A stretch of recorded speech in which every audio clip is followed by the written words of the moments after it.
ତମେମାନେ ସବୁ ଘରୁ ବାହାରିଲେ ଦେଖୁଥିବ ଅସଂଖ୍ୟ ଗାଡ଼ି ମଟର ରାସ୍ତାରେ ଯିବା ଆସିବା କରୁଛି।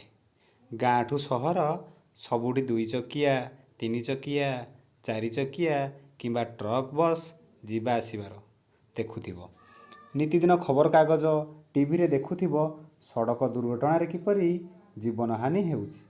ରାସ୍ତାରେ ଚାଲିଲା ବେଳେ ହେଉ ବା ଗାଡ଼ି ଚଲାଇଲା ବେଳେ ହେଉ, ଯଦି ସମସ୍ତେ ସତର୍କତା ଅବଲମ୍ବନ କରିବା, ରାସ୍ତାର ନିୟମ ମାନିବା, ତେବେ ଦୁର୍ଘଟଣାକୁ ଏଡ଼ାଇ ଦେଇପାରିବା।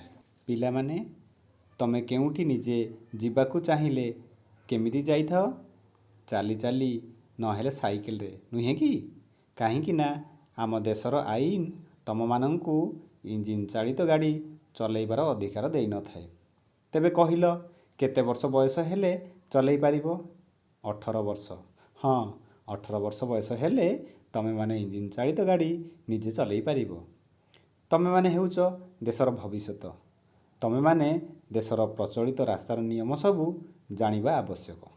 ତମମାନଙ୍କୁ ସେହି ନିୟମ ବିଷୟରେ କହୁଛି, ଧ୍ୟାନ ଦେଇ ଶୁଣ। ବଡ଼ ବଡ଼ ସହରରେ ପାଦରେ ଚାଲିବା ପାଇଁ ସ୍ୱତନ୍ତ୍ର ରାସ୍ତାର ବ୍ୟବସ୍ଥା ଥାଏ। ଏହାକୁ ବ୍ୟବହାର କରିବା ଭଲ।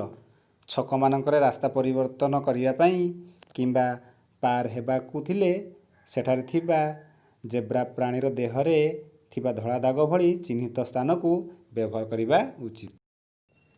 ତମେମାନେ ଯଦି ସାଇକେଲ ଚଲାଉଥାଅ, ତମ ଉଚ୍ଚତା ଦେଖି ଛୋଟ ସାଇକେଲ ଚଲାଇବ।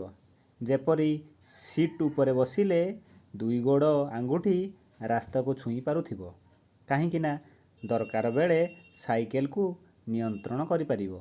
ସାଇକେଲରେ ବ୍ରେକ୍ ଓ ଘଣ୍ଟି ଠିକ୍ ଭାବରେ ଯେମିତି କାମ କରୁଥିବ। ରାତିରେ ସାଇକେଲ ଚଲାଇଲା ବେଳେ ଆଗ ପଛ ମଡଗାର୍ଡ଼ରେ ରେଡ଼ିୟମ୍ ଟେପ୍ ଲଗାଇବା ଆବଶ୍ୟକ। ରାତିରେ ସାଇକେଲକୁ ଅନ୍ୟମାନେ ଦେଖିପାରିବେ। ରାସ୍ତାରେ ଦ୍ରୁତ ଗତିରେ ଚଲାଇବା, ଖେଳ ଦେଖାଇବା, ହ୍ୟାଣ୍ଡେଲ ଛାଡ଼ିବା, ଏହା ବିପଦର କାରଣ। ସାଇକେଲ ଚଲାଇଲା ବେଳେ ମୋବାଇଲରେ କଥା ହେବ ନାହିଁ। ଅଧିକ ଲୋକ କିମ୍ବା ଜିନିଷପତ୍ର ବୋହିବ ନାହିଁ। ଟ୍ରାଫିକ୍ ନିୟମ ମାନିବ। ତମେମାନେ ନିଜେ ମୋଟର ସାଇକେଲ ନ ଚଲାଇଲେ ମଧ୍ୟ ପଛରେ ବସି ଯାଇଥାଅ। ମନେ ରଖ, ମୋଟର ସାଇକେଲରେ 2 ଜଣରୁ ଅଧିକ ଯାତାୟାତ କରିବା ଠିକ୍ ନୁହେଁ। ପଛରେ ବସି ଗପ କରିବା, ଚାଳକକୁ ଅନ୍ୟମନସ୍କ କରିବା, ଗୋଡ଼ ହାତ ହଲେଇବା, ଭାରସାମ୍ୟ ନଷ୍ଟ କରିବା ବିପଦର କାରଣ। ଉଭୟ ହେଲମେଟ୍ ପିନ୍ଧିବା ଆବଶ୍ୟକ। ଅଟୋ ରିକ୍ସା ବା ବସ୍ରେ ଗଲେ ମଧ୍ୟ କୌଣସି ଅଙ୍ଗ ବାହାରକୁ ଯେମିତି ନ ବାହାର କର, ସେଥିପ୍ରତି ଦୃଷ୍ଟି ଦେବ।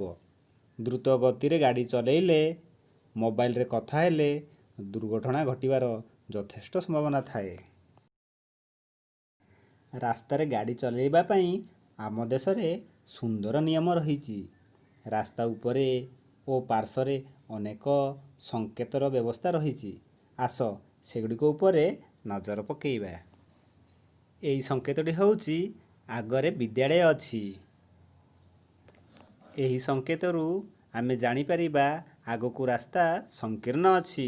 ଏହି ସଂକେତଟି ହେଉଛି, ଆଗକୁ ରାସ୍ତା ଡାହାଣ ପଟକୁ ଯାଇଛି। ଏହି ସଂକେତଟି ହେଉଛି, ଆଗକୁ ରାସ୍ତା ବାମ ପଟକୁ ଯାଇଛି। ଏହି ସଂକେତଟି ହେଉଛି, ଆଗରେ ଡାକ୍ତରଖାନା ଅଛି। ତୁମେମାନେ ଦେଖିଥିବ, ଟ୍ରାଫିକ୍ ଛକମାନଙ୍କରେ ଏହି 3ଟି ରଙ୍ଗର ଲାଇଟ୍ ଲାଗିଥାଏ। ନାଲି ବତି ଜଳିଲେ ରହିଯାଅ। ହଳଦିଆ ବତି ଜଳିଲେ ଯିବା ପାଇଁ ପ୍ରସ୍ତୁତ ହୁଅ। ଆଉ ସବୁଜ ବତି ଜଳିଲେ ଆଗକୁ ଯାଅ। ଆଜି ପାଇଁ ଏତିକି। ପୁଣି ଏକ ଅଧ୍ୟାୟରେ ଆଉ କିଛି ନୂଆ ଜିନିଷ ଜାଣିବା। ରହୁଛି।